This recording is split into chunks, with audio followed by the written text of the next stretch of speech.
ओम नमः सिद्धेश्वराय.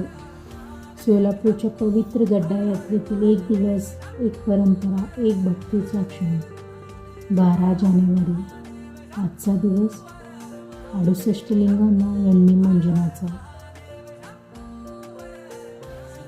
12 जानेवारी आज गड्डा यात्रेचा पहिला आणि तेजस्वी दिवस. आजपासून सोलापूरची नगरी शक्तीच्या आणि परंपरेच्या तालावर चालू लागते. आज नंदीकुलची पूजा होते.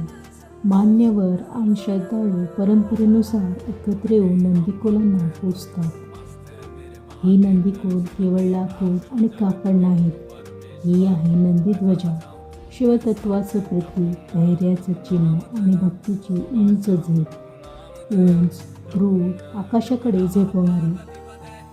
पूजेनंतर भक्त हे अवजड नंदीकुल पोटावर आधार देऊन उभ्या स्थितीत उचलतात. तो क्षण, ज्या क्षणी नंदीकुल जमिनीवरून हळूहळू वर उचलले जातात. वरचा भाग आकाशात तरंगतो आणि खाली भक्ताचा श्वासही क्षणभर थांबतो. हा क्षण पाहणाऱ्यांच्या अंगावर शहारे आणतो. हा पराक्रम नाही, हा आहे पूर्ण विश्वास. सरकारच्या वतीने मान्यवरांना आहेर अर्पण करतात. हा आहेर म्हणजे राजसत्ता आणि भक्ती यांच्यातील समतोलाचं प्रतीक. यानंतर ही नंदीकुलं 38 लिंगाकडे नेली जातात.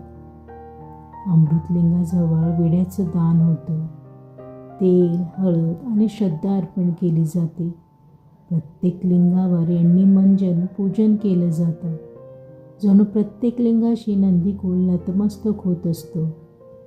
आजचा दिवस शक्तीचा आहे, शिस्तीचा आहे आणि परंपरेचा आहे.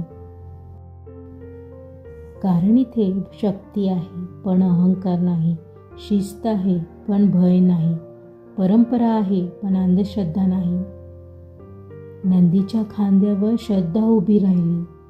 नंदीच्या खांद्यावर श्रद्धा उभी राहिली. सिद्धेश्वरामाच्या नगरीत भक्ती जागी झाली.